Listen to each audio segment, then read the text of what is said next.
Damsan believes that the whole world considers the leader of Sun Fortress to be the embodiment of courage. Until today, he hadn't really believed it. But now, having seen him with his own eyes, he realized the rumors were true. He had expected to meet an extraordinary man, but maintaining such spirit at his age was truly impressive. Asura's son returned the sentiment.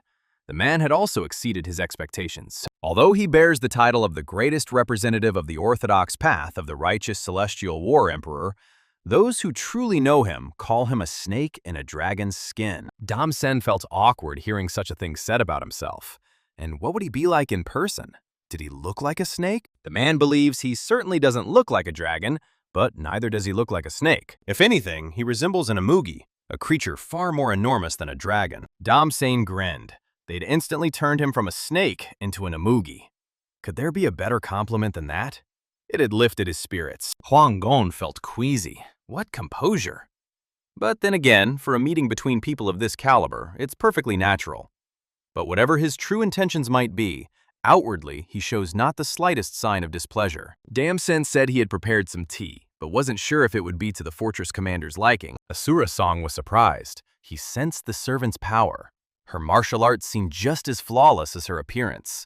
Why had he entrusted serving tea to someone of such high standing? Damsen didn't understand what was wrong with that.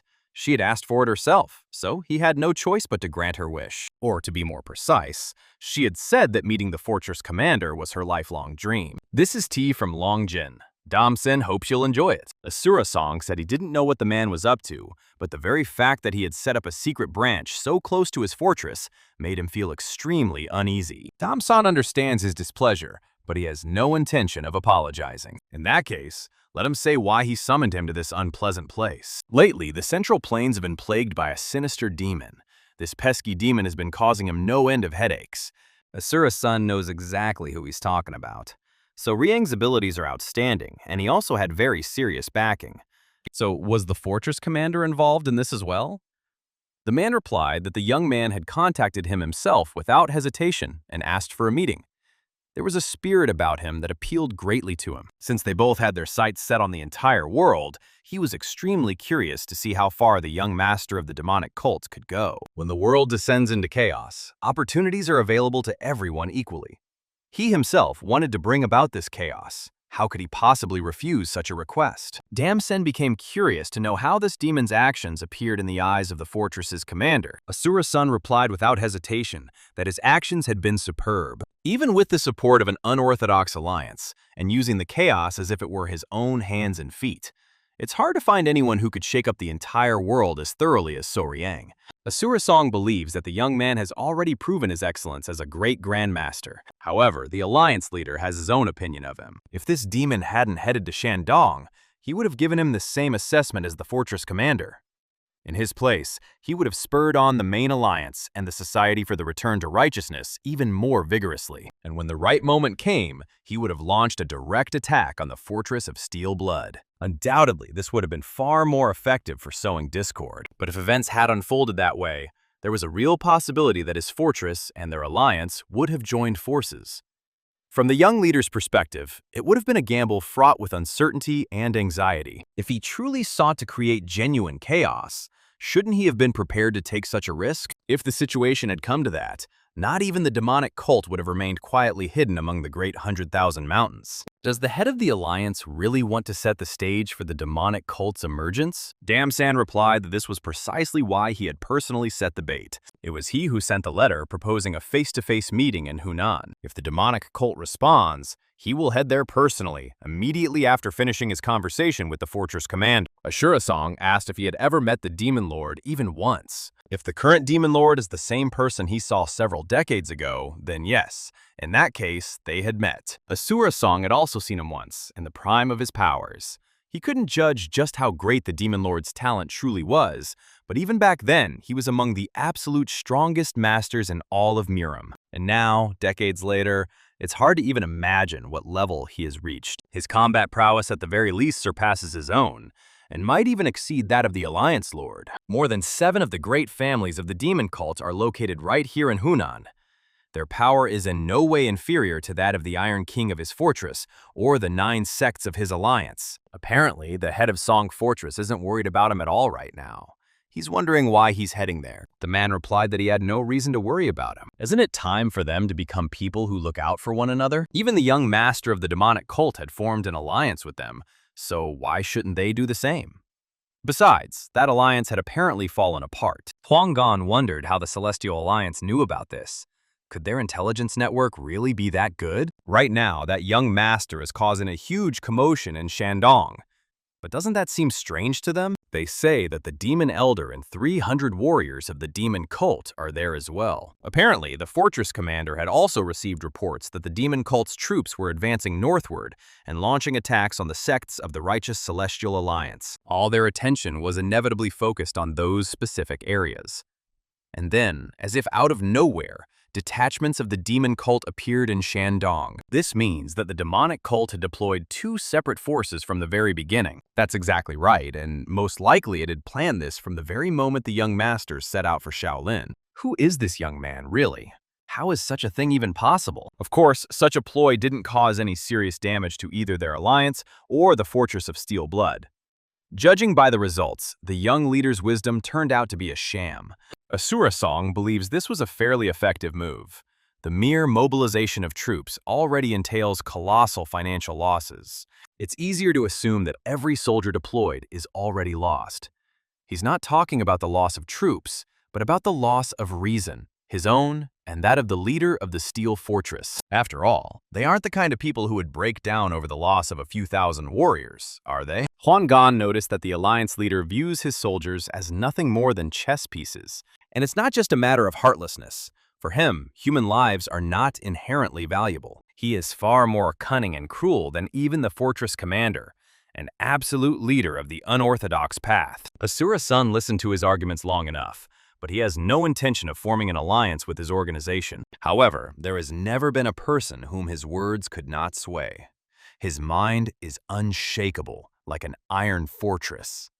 There is not a single crack in it through which one could penetrate. In that case, Azura's son said their conversation was over. But isn't he curious about what he'll do if the Demon Lord rejects his proposal? He is the kind of person who, once he has made up his mind, will not rest until he gets what he wants, by any means necessary. If the Demon Lord didn't respond to his proposal, he would have no choice but to force him to the negotiating table. Asura's son was baffled.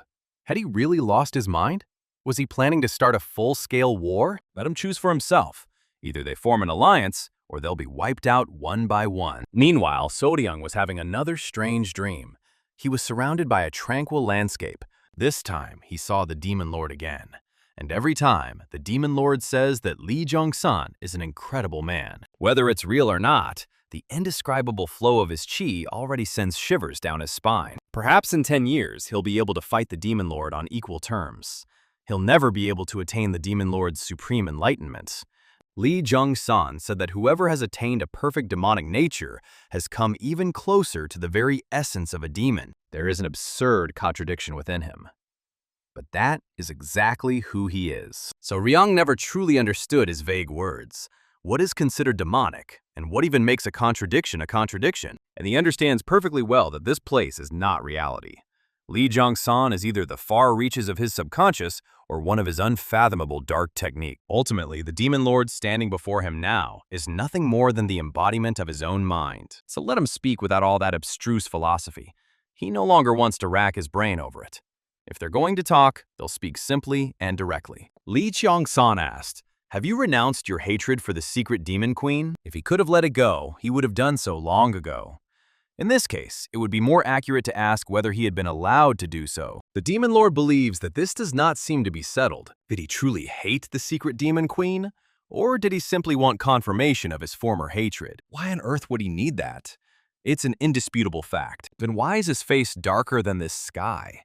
Why doesn't he just tell it like it is? With Ryang, he's convinced time and again that the Demon Lord is devilishly handsome. After all, he hated the secret demon queen. However, his hatred straddles the line between truth and illusion. His hatred for her was real. It was that very hatred that cut his life short. In his final moments, neither Dam Sa-un nor the forest was by his side. nor were the masters of the righteous heavenly alliance. There was only the secret demon queen.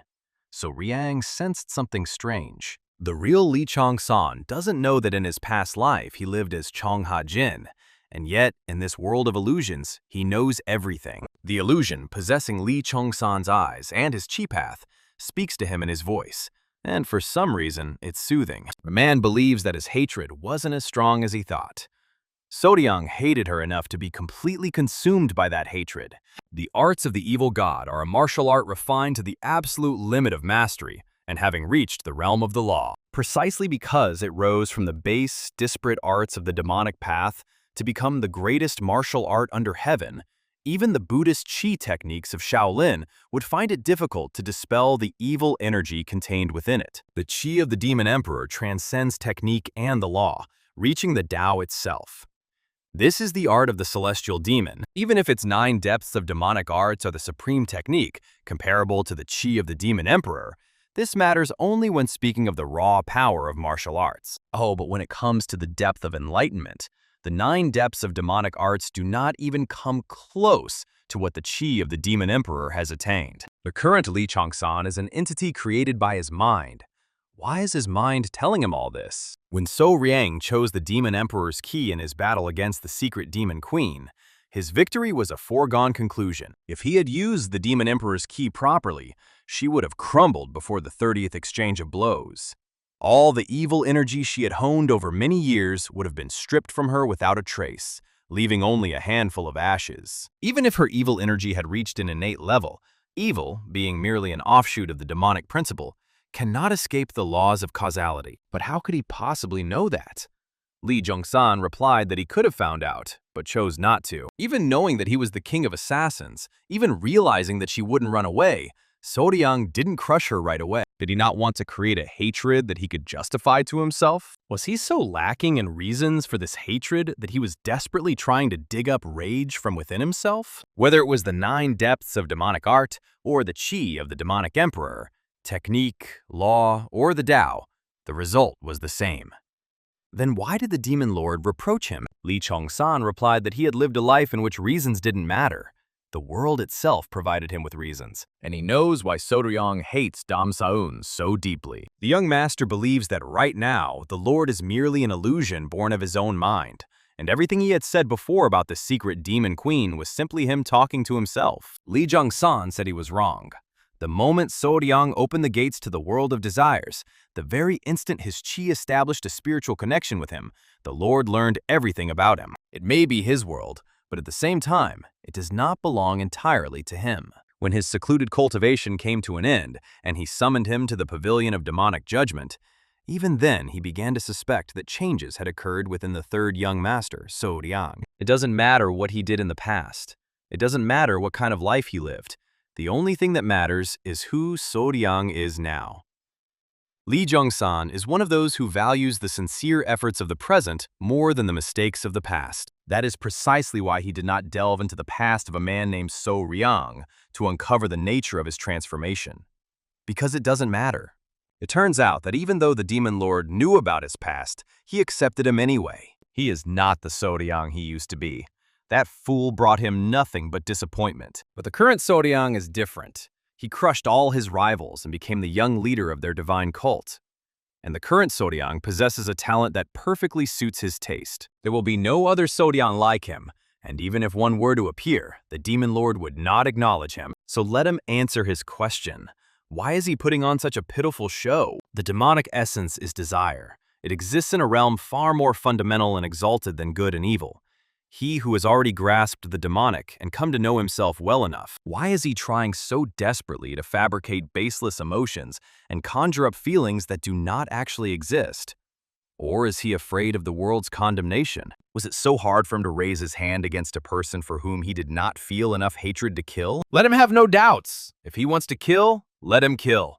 If he wants to destroy, let him destroy. If he wants to trample it, let him trample it. If he wants to save it, let him save it. So why the hell is someone who has already reached the pinnacle of the demonic path acting like some hermit from the mountains? He is the young leader of the divine cult of the celestial demon, not a righteous hero fighting for the people of this world. Let him charge forward without hesitation. Reasons mean nothing. If he wants to, he can do it, even without a reason. That is what the true demonic path is all about. Let him reveal his true nature. Donpil asked the young leader what he was doing there. After all, the air is cold at dawn. So Ryang pondered the demon lord's words. If you want to kill, then kill. It's a rather irresponsible path, and yet it's surprisingly refreshing. To tell a lowly butcher like him to act without a reason, it's a very appealing path, he said, turning to Donpil. For some reason, Sodiang misses the demon lord. About 15 miles away from them is an abandoned house. It's hidden among dense trees, so it shouldn't attract any attention. So Riang asked, "What about the Assassin King's carriage and the blood-sweat horses?" Donpil apologized, explaining that because he hadn't been able to clear the path properly, the horses had perished and the carriage had been completely destroyed. Why on earth was it his fault? Sodiang believes he is to blame. He was too reckless in his rush to catch up with the secret demon queen. The withered demonic elder will arrive soon. Once he's here, he'll be able to treat his internal injuries. The young leader believes that not even he will be able to help him. Only he himself can handle this. In fact, he's noticed that Donpil's wounds are more serious than his own. The Yakshi Diamond Demon art is the complete opposite of ordinary demonic arts. As a rule, evil energy is subordinate to demonic arts. But Vajra is different. Quite the opposite. The evil energy likely stimulated his demonic art and accelerated its effect several times over. However, just because his body is healing quickly doesn't mean his mind will recover just as fast. So, he should get some rest too. So Ryang forced them all to drag themselves here and suffer. It's entirely his fault. Anhwa believes the young leader is wrong. Being by his side at this moment is an honor beyond measure. Anhwa has to put up with so much because of her good-for-nothing mentor. He won't forget how quietly and reliably she's taken care of him all this time. Soryang also decided to cheer up Yi Sanrin and told her she looked quite good. However, such beauty also comes with its own problems. He prefers it when her face is a little smudged. That way, she seems more alive and human. The girl asked if he was really okay. He didn't look quite right. So Ryang turned away and simply said he was tired. He needed to be alone for a while. Donpil thought to himself, his face, his voice, and that unique flow of chi. He's definitely a young leader. However, after he woke up from his 5-day coma, he had changed a bit. There was something Donpil wanted to ask him, but now wasn't the time. Damsan asked his maid what she thought of the head of the steel fortress. The girl replied that he looked exactly as she had imagined him, the most honest beast. He really is a very honest beast. That is precisely why he considers him an outstanding person. The world divides Murim into the Orthodox path, the unorthodox path, and the demonic path. But the world isn't that simple. Do only the righteous walk the orthodox path? And is the unorthodox path filled with nothing but scoundrels? The desire to reach the top is the same for everyone. And the moment a person realizes that it's easier to deceive others than to let oneself be deceived, many rulers begin to follow the same path. That is why high offices are always rife with intrigue and why factions inevitably arise. He, however, is different. He deceives others without hesitation and hates it with a passion when he is deceived. Yet he never abandons his integrity. The girl senses that he is a charming man. Damsan believes that this too is one of his weapons. His charisma is so overwhelming that people naturally want to follow him. At the same time, his instincts are as sharp as those of a wild beast. He is able to intuitively understand what kind of person stands before him. This is a man who never lets his guard down. He never drank that tea laced with the blood parasite seed. Damsan realized this the very moment their eyes met. The fortress leader harbors outright hatred for him. He hates him so much that he wants to kill him. Yet, despite that, he has joined forces with him anyway. The girl believes that not just anyone is capable of becoming a faction leader. Just because someone leads a faction doesn't mean they're all the same. There are cunning old men like him. But there are also honest and fearless people like Asura Sun. The only thing that matters is how far a person is willing to go, setting aside their own feelings for the sake of their faction's interests. In that case, just how far is Damsan willing to go? He never compromises. If this position required him to accept losses, he wouldn't have accepted it in the first place. Ultimately, it will come down to one of two possibilities. If the Demon Lord responds to his call, it means he still hasn't let go of his attachments to worldly life. But if not, then even he himself doesn't yet know what to do. In any case, it makes no difference. Sooner or later, he'll have to face him anyway. There's no need to act immediately. but it never hurts to prepare in advance. It's time for them to give the shapeless temple its final command. The waiter warned the man that the restaurant was closed for the day, so he had to ask him to leave. The man replied that he was expecting a guest. He told the waiter not to let anyone else in and to close the doors. Dawn was already breaking. It had been a long time since Kang Uk-hyun had heard those footsteps. They decided to sit with Kang Uk-yeon's brother, just like in the good old days. Meanwhile, Master Goru joined the group. He greeted the young leader of the divine cult of the celestial demon. Every time he hears those 8 characters from the sacred scripture of the divine demon, he flinches. Master Goru noticed that his Chiflo seemed extremely unstable. He would gather some local doctors for him, so Ryang believes this is unnecessary. He is deliberately keeping him in this condition. He apologized. They'd been through so much because of him. The Tiger King also did a very good job. It was quite dangerous this time. So Ryang asked, "Did we lose the righteous Heavenly Alliance squad?"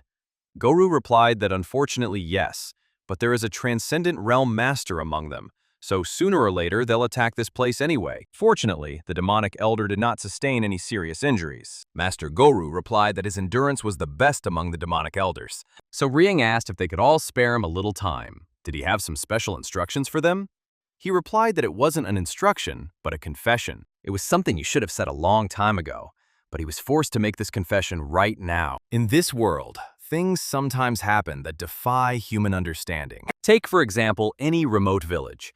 Since they spend their entire lives only among their own kind, most Murima people lack even basic common sense. Even if we take him or the demonic elder as an example, Ankva's level of mastery alone would be enough for them to begin worshipping her as the second coming of a heavenly deity. But at the same time, someone from that same village might call Ankva a demon. Yo Sanran asked, "So does that mean that when faced with inexplicable phenomena, people come to different conclusions and judge them differently?" So Ryang replied that this was exactly the case, and he was certain that in this world there were still many laws and principles about which they knew nothing. When confronted with them, all they could do was judge based on their own thoughts and common sense. What he is about to say is very much like such a case. He is not So Ryang. He is not the third young master of the heavenly demon's divine cult named So Ryang. To be more precise, he is not the same third young master he used to be. Master Goru asked, "What does the young leader mean by that?" The third young lord, So Ryang, has long been dead, although he himself isn't sure if that's actually true. Did he die, and is that why everything turned out this way? Or did he take over that body? 2 years ago he died. The one who had not yet become So Ryang died. But for some reason, even though he had most certainly perished, he opened his eyes once more. In a place he had never seen before, in the chambers of the third young master of that terrifying organization, about which he had previously heard only dreadful rumors. He died. Yet at the same time, he did not. Whether it was a whim of the heavens or a mistake by the judge of the underworld, but he, who was supposed to die, opened his eyes once more in the body of the third young lord of the divine cult of the celestial demon, hidden away in the southern plains. His current self is So Ryang, but at the same time, he isn't the real one. Yo Sanrin smiled and said that when he speaks in such a serious tone, it sounds as if everything were true. A joke should sound like a joke. However, this isn't a joke. So, has he gone mad? And that, too, is incorrect. He cannot go mad. As the demonic elder knows, a person whose mind has become clouded is incapable of comprehending a true demon. Even if he had a 1 in 10 million chance and somehow reached that state, he would regain his clarity of mind the very same moment.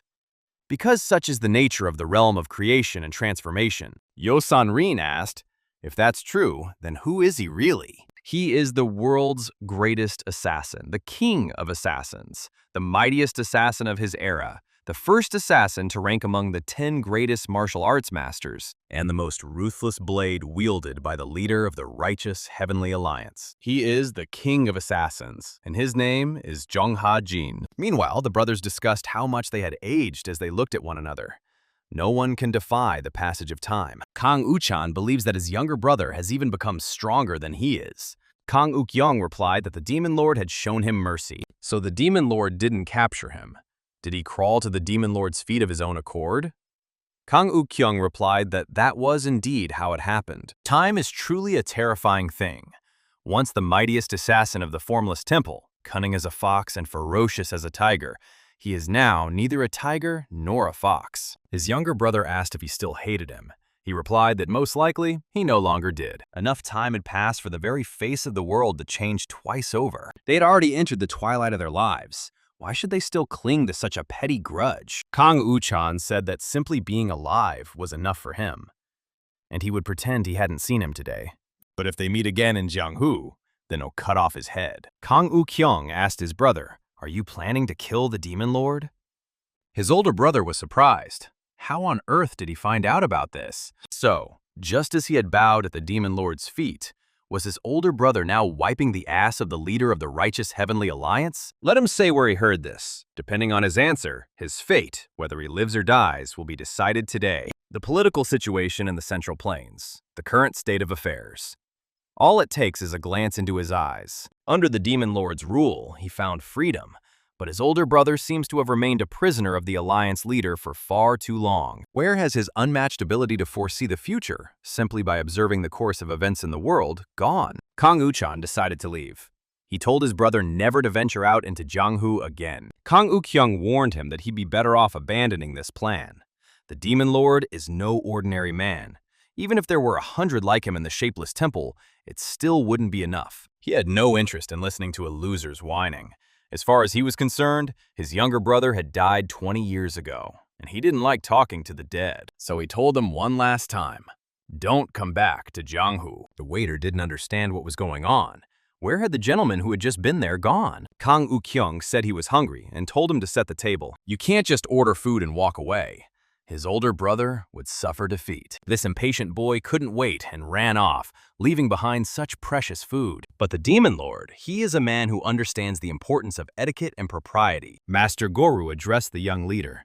He has something to say. Ever since the main cult had practically ceased its activities outside its own territory 30 years ago and focused on strengthening the divine cult, he had hardly ever appeared in the Central Plains. Therefore, not only was he poorly informed about what was happening there, but he also had no idea how far they had advanced. However, while fighting against the forces of the Fortress of Steel Blood and the Righteous Heavenly Alliance, he realized one thing. They had undoubtedly become much stronger, but their cult had advanced even further. This old man's combat skills and common sense are still worth something in this world. But the story the young man had just told was so far beyond common sense that it was hard for this old man to accept it. If he finds it hard to accept, let him do as he sees fit. Riang won't force anything on him. That means he might even raise a hand against him. Everyone was shocked by the young leader's statement. Is he out of his mind? Master Goru asked. Are you telling me that you'll willingly put your life in this old man's hands? So Riang said he still had too many unfinished matters. Even if he were destined to die, he couldn't do it now. Therefore, he would fight for his life until the very end. He understands perfectly well that the demonic elder is troubling him, but there's one thing he can be sure of. As long as he pursues his goals and makes his dreams a reality, the divine cult will suffer no harm. To put it even more plainly, one of his main goals is to make the divine cult much stronger and better than it is now. So there's no need to worry. If everything he said is true, then it follows that Sodiang is an assassin from the Orthodox path, the sworn enemy of the divine cult under these heavens. Manhwa spoke up for the young leader. He hasn't regained consciousness yet and must be exhausted in both body and soul. Master Goru shouted, Do you all think I've gone mad? Do you think Sodiang is spouting nonsense because he's lost his mind? They don't understand that this man has confronted a true demon. Moreover, he is an unparalleled genius who trained personally under the demon lord and has mastered the chi of the demon emperor. And he simply isn't capable of going mad, even if he wanted to. This man is telling the truth. He doesn't want to hear any more. Let them draw their own conclusions. So Riang said he'd pop over to see the demon elder for a little while. In the meantime, let them try to think everything through carefully. Manhwa might calm down. And by the way, she still calls him the young leader. So Riang approached the elder and thanked him for going out of his way to get angry. Master Goru made it clear that he was genuinely angry. He wasn't some kind of madman. However, his actions suggested otherwise.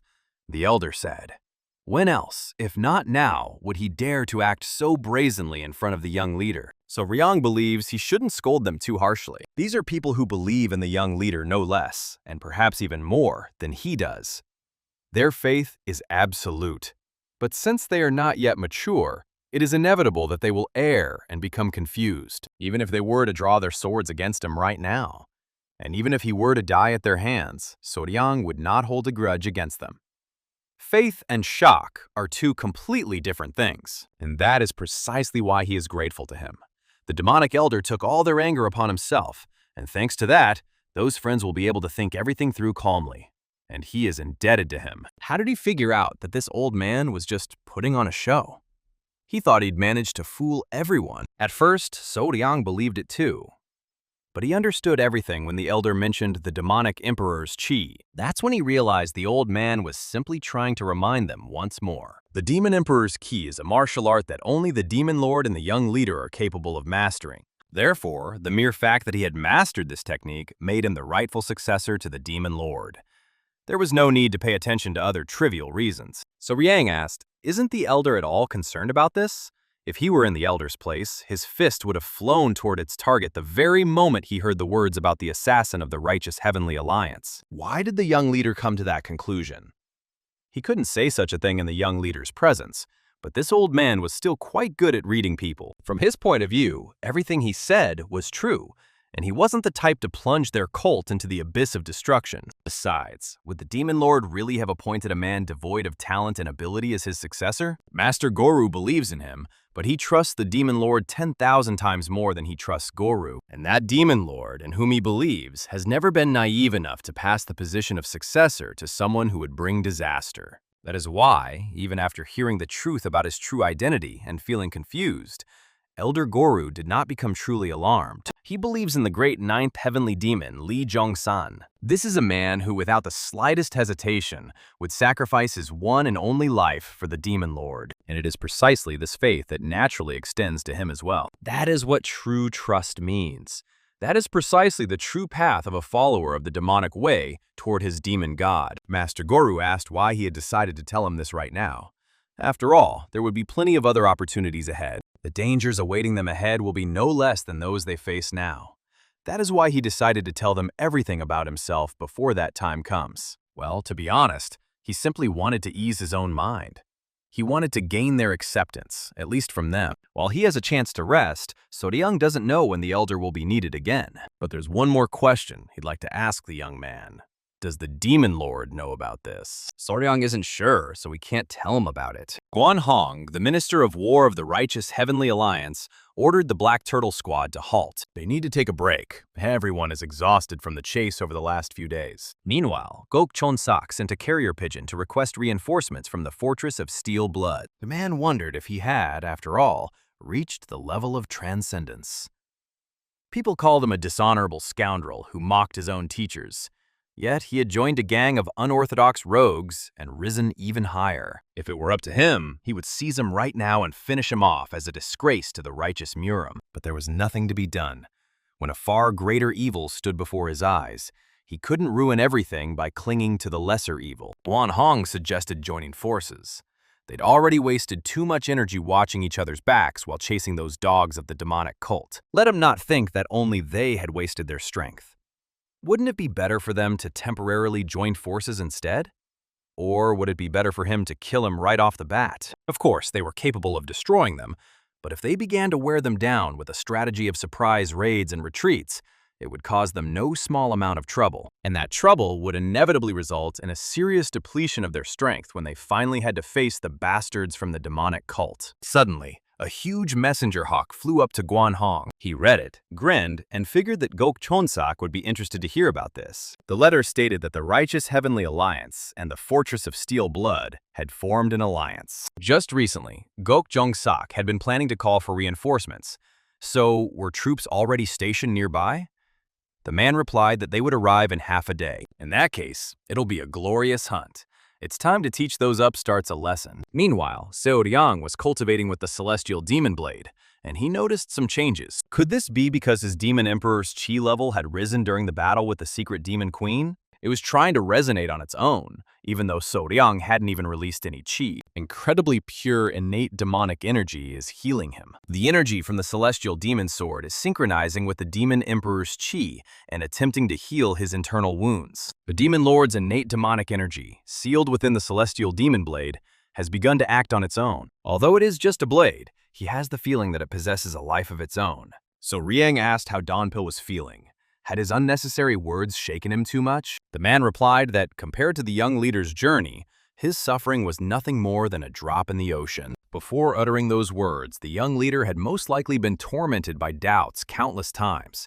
He surely thought he would incur their hostility, or that they would not accept him. So Riang is glad that Dongpil understands everything. That's exactly why he asked for forgiveness, because he was angry.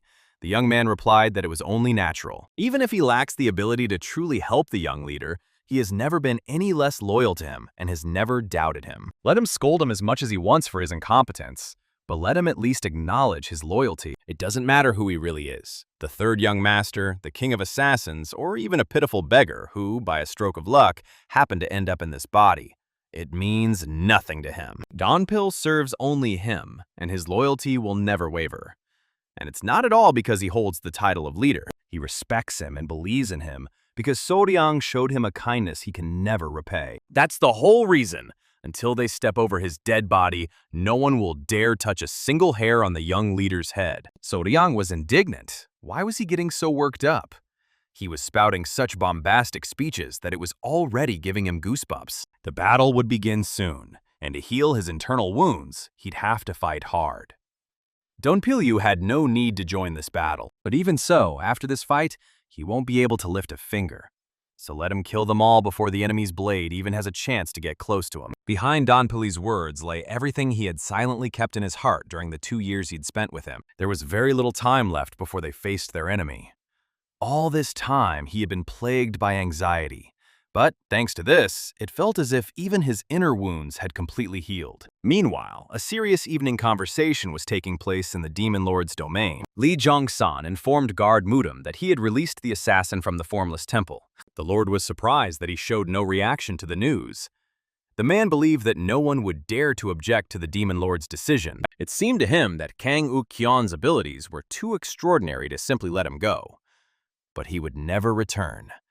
After the Demon Lord had shown him such boundless mercy, how could he possibly commit such a monstrous act again? Li Jongsan informed the First Guardian that a most ferocious gift would arrive in exactly 1 month, and no matter what happened, under no circumstances was he to attempt to stop it. Yo-san-rin also decided to heal her wounds and gather her strength before the battle. Without even realizing it, she had used the double palm strike of the ice essence against the Hwangbo clan. Her mastery of this advanced technique hadn't even reached that level yet, but she was already able to execute it. It turns out that even without mastering this technique fully, she is capable of employing even more powerful martial arts if her understanding of it proves deep enough. Her dantian is absorbing the surrounding cold energy and yin energy at a terrifying speed.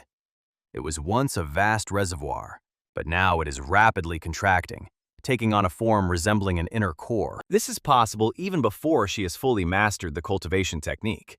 Even though her path of cultivation has been reversed, this does not mean she has embarked on a heretical path of cultivation. Was she simply lucky, or is there a logical explanation for this? So Riang approached her. He had intended to test his chi circulation techniques one last time before the battle, but it seemed she had beaten him to it. Hadn't his internal injuries healed yet? He didn't usually recover at such an incredible speed. He decided to leave them as they were because they were useful to him. The girl was surprised. How could wounds possibly be useful? Don't tell me he's going to use his injuries as an excuse to avoid going into the thick of the battle. Just in case, let him know that she couldn't care less about excuses like that. And that includes his past. So Riang said she shouldn't make fun of him. If Dongpil or Anhwa were in her place, he might have understood. But she's a complete outsider here. Yo-san-rin thinks that sounded hurtful. So does that mean he really was Cheon Hajin, the king of assassins? Was he that very king of assassins who, in broad daylight and without the slightest hesitation, would burst into any place, casually eliminate his target, and then calmly walk out? Exactly, so why is she acting so surprised? In reality, it didn't surprise her at all. Yo-san-rin thought that at least this kind of reaction would help her feel calmer. He was the one who opened her eyes, and he was also the third young master of the heavenly demon divine cult. Maybe she shouldn't even have started back then. And then things came to the point where he ended up in his current situation. Yo-san-rin thinks that when you hear it all laid out like this, it really does seem as if his life has been full of ups and downs. In the end, he told her so much that he hadn't even shared with Dongpil. The girl asked him if he felt better. It wasn't that he needed to calm down, but after getting it all off his chest, he really did feel much lighter. He's grateful to her with all his heart for her concern. Yosan Rin was very embarrassed and didn't think that was true. Since no one knew exactly when the enemy would appear, she hoped he wouldn't stress himself out too much. He still hasn't recovered from the battle with the mysterious demon queen, so they'll handle everything on their own. So Ryong believes this will only lead to senseless casualties. The girl doesn't know what he's planning, but in his current state, the young leader is completely incapable of dealing with the enemy. That is precisely why this battle is of such immense importance. When he saw the smoke from the campfire, Guan Hong was surprised. Their enemies had been waiting for them all this time. He doesn't understand. Is this bravery or stupidity? Gok Cheon-sak believes they've set a trap for them. Otherwise, why would they confront them with such a small force? Since they've set up camp so calmly, they must be counting on some kind of trump card. However, they too are exhausted and are most likely planning to fight a decisive battle right here. But they don't know that they have troops of, quote, steel blood. Things will turn out completely differently than they expect. Gok Cheon-sak said that their enemies aren't so simple. We can't rule out the possibility that they might have even anticipated this. Guan Hong sees that Gok Cheon-sak adapts quickly to circumstances and never attacks until he is absolutely certain of success. As much as he hates to admit it, he's right. In any case, there's no need to rush. Their superiority in numbers is overwhelming. They can simply close in on them slowly. Suddenly, Guan Hong ordered the squad of warriors to stop. He sensed that something was wrong. A sense of unease gripped him. The closer they got, the stronger the feeling that they wouldn't be able to handle this. The enemy was definitely right in front of them. It didn't seem like they had set a trap.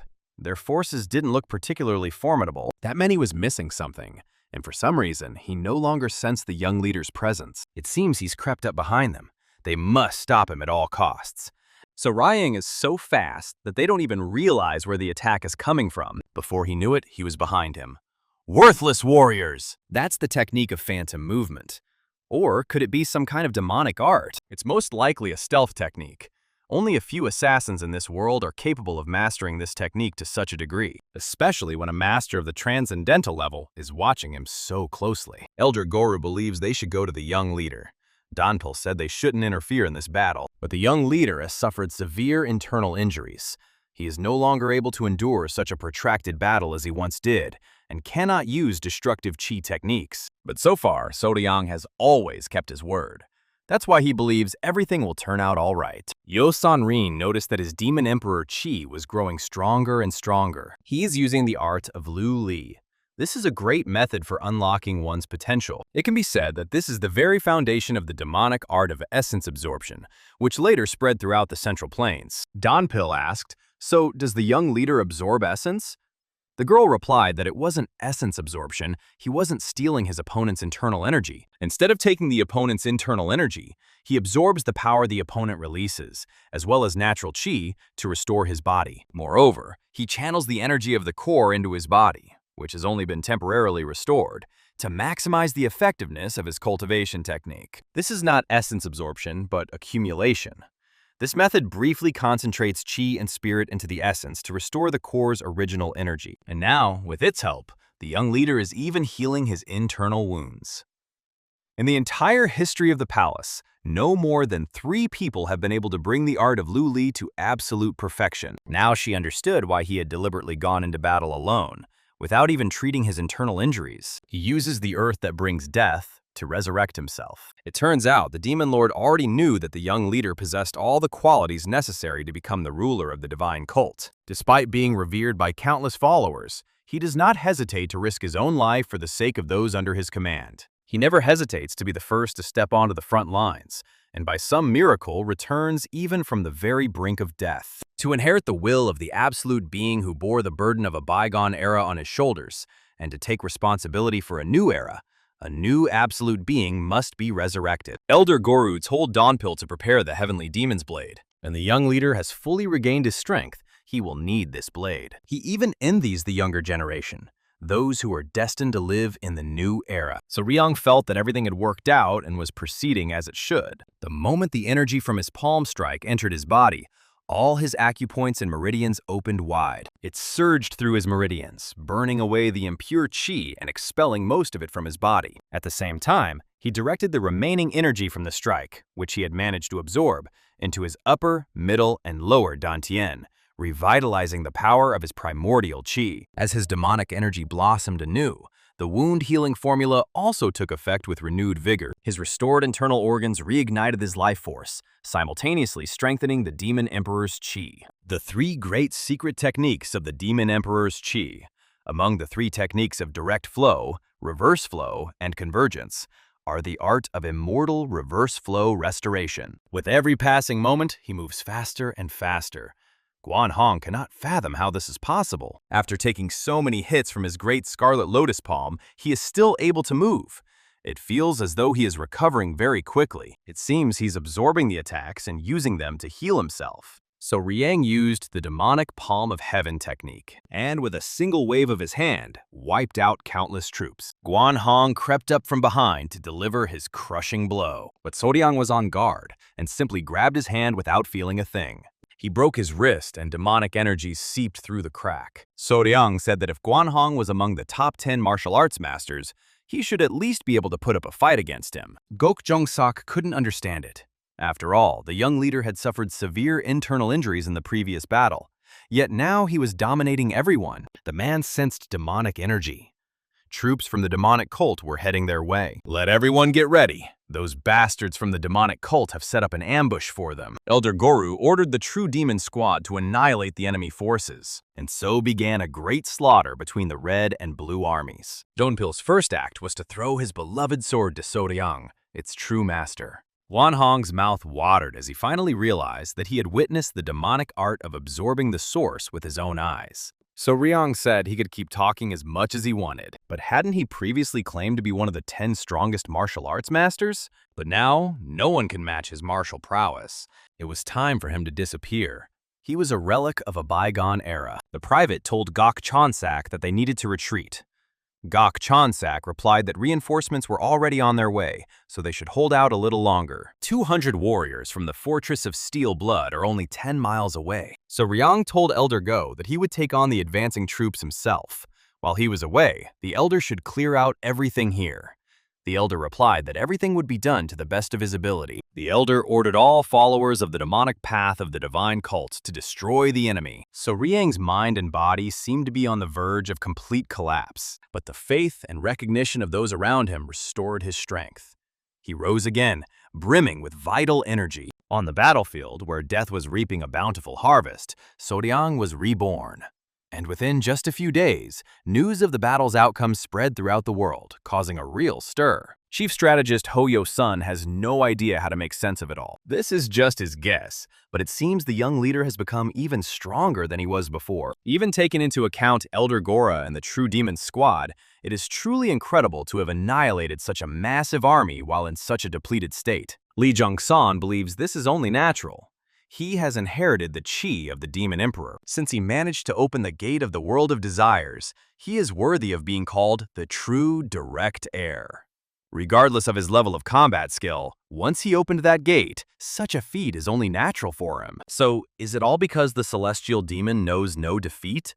The Lord replied that this was exactly the case. It seems countless battles await the young leader, but no matter what trials he faces, he will neither die nor suffer defeat. Ho Yo-sun believes that no matter how powerful their cult may be, it will be extremely difficult to stand up to the combined forces of the Alliance and the coalition of fortresses. What assumptions does his assessment rest on? The man replied that only active cult members were taken into account, excluding the Demon Lord as well as the senior masters of the previous generation. And of course, this includes the troops of the 7 families and 30% of the sects that followed the demonic path. What about the remaining 70%? The strategist replied that there were too many unpredictable variables. But isn't it his task to render the enemy's numerical superiority meaningless? He hoped there was a simpler way, so he decided to ask the Demon Lord. If so, this unworthy one would dare to ask for his guidance. Lee Chung-san replied that he had no such method, so he could act as he saw fit. It's a shame. He wished he'd at least given a hint. In that case, a great deal of blood would be shed. He would do everything in his power to resolve the situation somehow. They would see each other at the next meeting. Since ancient times, the world of the Murim in the Central Plains has been sustained by a balance between the righteous path, the unrighteous path, and the demonic path. But today, they will wipe one of these pillars, the demonic path, from the face of the earth. Today, they are embarking on a campaign that will change the very history of the Central Plains, and the great glory of those who slay the celestial demon will belong to them. Long ago, before setting out on his mission, Kang Uk-kyung promised his brother that he would not bring shame upon the formless temple. Kang Uchan gave him a pill containing a poison no less potent than the Tang clan's formless poison. If his identity were to be revealed, or the assassination attempt were to fail, he was to swallow it without hesitation. The fate of their temple depended on this assassination attempt. As always, he must carry out the mission at any cost. His mission has already begun. He will not return until he succeeds. Kang Wu-chang would pray that they would meet his brother again. It's no wonder this place is called the greatest iron fortress in all of Jianghu. Thick demonic qi permeates every corner here. But this is not the demonic qi of people who follow that path. It emanates from the formation. Anyone who is not trained in demonic arts or is not accustomed to demonic qi will lose their composure the very moment they step inside. Now he understands why his younger brother failed. Kang Wu-chan told the squad to get ready. Supply wagons were approaching the outer fortress. A wagon from the inner fortress would arrive soon. They needed to unload the entire pile before it arrived. The commander thanked everyone for their hard work. Now they could return. One of the porters was surprised. Were they really the only porters? He could have sworn there were more of them. Kanu-chan's detachment slipped in unnoticed, and with the help of chariots, made their way into the inner part of the fortress. Meanwhile, at the military headquarters of the cult of the heavenly demon, Guard Murim asked the strategist whether the task he had been entrusted with had been completed. As he had ordered, he had sent all the masters of the previous generation from the inner council of the Guardian's Court to Leizhou. This is a county in the very south of Guangdong Province. However, sending the masters of the inner council to such a distant place, ostensibly for a vacation, was a rather strange decision. What, then, were his true intentions? Lately, they've been dragged into matters far too often that didn't require their involvement at all. Let this be a well-deserved vacation. The Ministry of War approved this order without hesitation. But will it be able to handle the consequences? If something goes wrong, the masters of the inner council will almost certainly be displeased. This was necessary to secure the removal of the first guardian, so he really did intentionally get them out of the way. Now the strategist understands his plan. Did he send the masters of the previous generation on the Demon Lord's orders? Why not just tell them that it was an order from the Demon Lord himself? Then they would surely have understood everything. But that's impossible. The masters who make up the inner council are better off staying out of the way of the current authorities. They belong to the previous generation. That is their sole role. If matters concerning the current generation begin to reach them, the entire established order will begin to crumble. The situation in the Central Plains is changing rapidly, and it's all thanks to the young leader. Didn't he himself want to set foot on these lands and kindle his own flame there? He would like to, but there is something more important. Very soon, the Lord of Demons will entrust everything to the young leader. When that day comes, he too will quietly fade from the pages of history. His entire life exists solely for the sake of the Demon Lord. Hoyo soon sees him as a stubborn old master. It's simply impossible not to get angry, and perhaps that is precisely why he deserves such respect. A squad from the Formless Temple infiltrated the inner fortress. Everything went much more smoothly than he had expected. Naturally, the 7 Reapers he personally trained are the best of the best. Their art of stealth is unmatched, and their spirit never wavers. If they seriously employ their concealment techniques, not even the head of the Dam Alliance will be able to detect them. They were already near the demon god's palace. Even from this distance, his heart was pounding wildly. What kind of monster could be lurking inside? Deep within the greatest steel fortress of Jianghu lies yet another fortress. No one can enter without permission. The closer they get to the demon god's palace, the more the demonic qi sinks into his flesh. But with the art of formless purity, he expels the intruding demonic qi from his body. Suddenly, one of his warriors broke away from the group. The man shouted for him to return immediately. What on earth is this mad fool thinking? What is he doing? Kang Wu-chang froze in place, a demonic aura enveloping his body, and for a moment, he found himself in the realm of the Demon Lord. He finally came to his senses, and this must have been a complete disappointment for him. Since he called himself his older brother, Li Zhongsan had expected him to at least be able to draw his sword. However, he turned out to be even worse than his younger brother had been 20 years ago. His infiltration of the demon cult had been nothing more than a hallucination. The Demon Lord asked, Does he even know how to drink? Or has the milk still not dried on his lips? Meanwhile, Master Go-gu apologized to the young leader. He could execute him for failing to take part in the battle. So Ryong was tired of hearing this. He told him to calm down. Why should he kill him? So is he all right? The young man replied, just open your eyes. But what's happening on Mount Udan is far more important. The master explained that an alliance for a return to righteousness had been formed around Shaolin and Udon, and that it is now putting serious pressure on the alliance of the Righteous Heaven. It seems that for some time it will be difficult for the Righteous Heaven alliance to take any action. However, So Riang doesn't see it that way.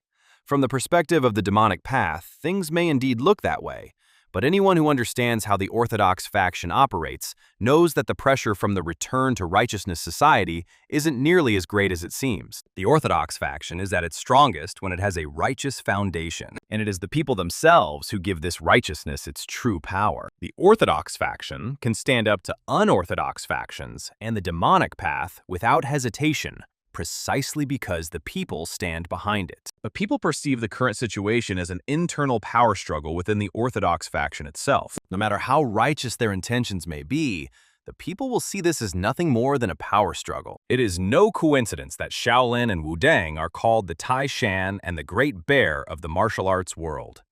They always listen to the people. That is why they must act with the utmost caution so as not to bring misfortune upon the common people. Donpil asked, so does that mean the Return to Righteousness Alliance, which the young lord created on purpose, is actually incapable of dealing a decisive blow to the alliance of the Righteous Heaven? Exactly so. However, if unorthodox factions or their cult intervene, that will be a completely different story. Damson understands this as well.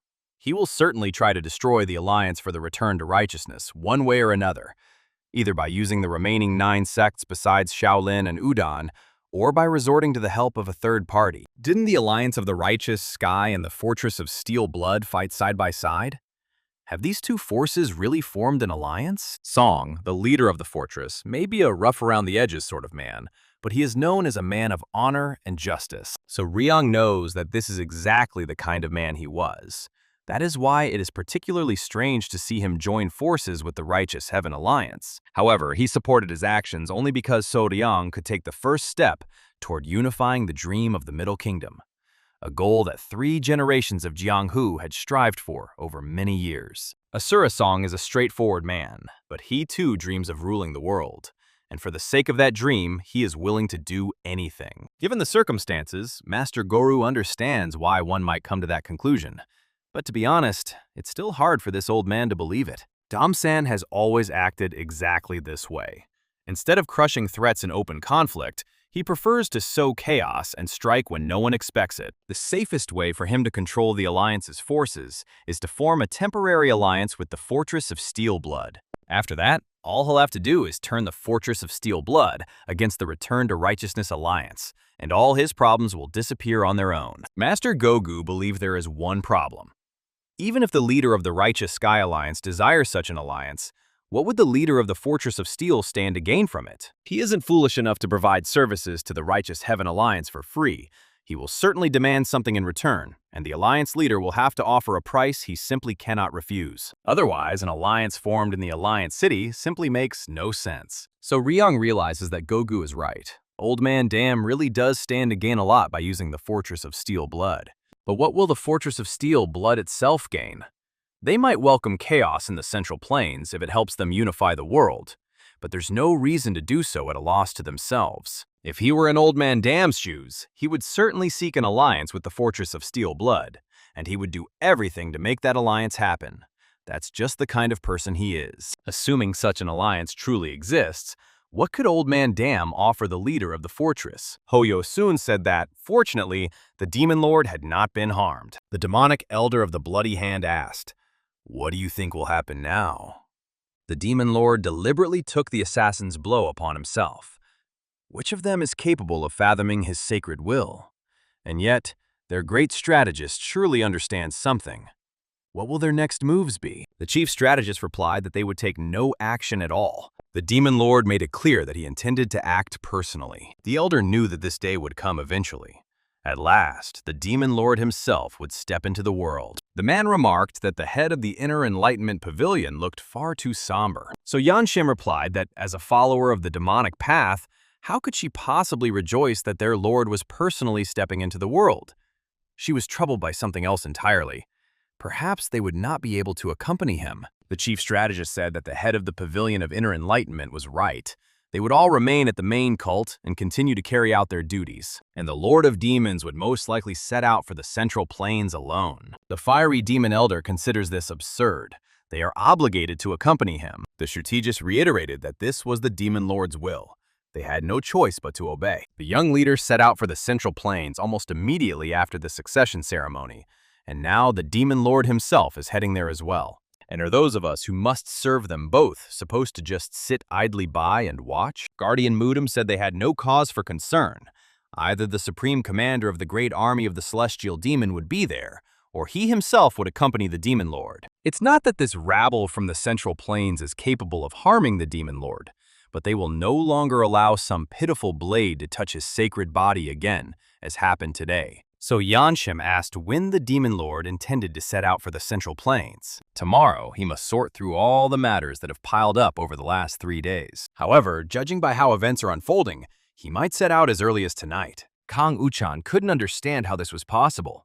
After all, they had infiltrated the outer fortress together with the 7 shapeless reapers. Their stealth was flawless.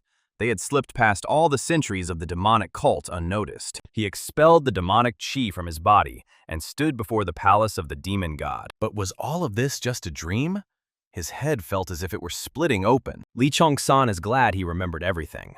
His younger brother had risked everything to stand before him, not just his life, but even his very soul. Even in despair, he hadn't fallen as pitifully as his younger brother.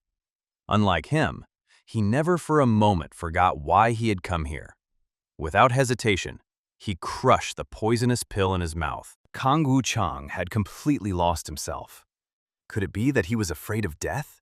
Now he finally understood why his younger brother had forbidden him from even attempting to kill the demon lord. So the head of the alliance had sent someone like him just to provoke him into fighting?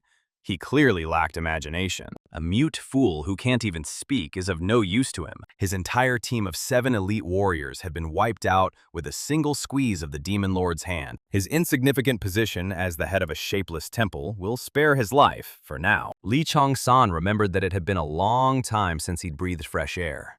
He ordered that the imperial demon chariot be prepared for him. Meanwhile, the young leader received an urgent message from Tessin. It was a letter from the great strategist. So Riang informed everyone that they were canceling their trip to Hebei and heading south to Hubei. The Alliance of the Righteous, Sky and the Fortress of Steel. Blood had formed an alliance. He wondered what exactly Dam-san had offered to Fortress Sun, the leader of the fortress, to win him over. He hadn't offered him anything. He had simply shown him a glimpse of a terrifying future and forced him to make a choice. That mad bastard dared to provoke the heavenly demon himself. The Lord of Demons is heading for the Central Plains. They need to hurry.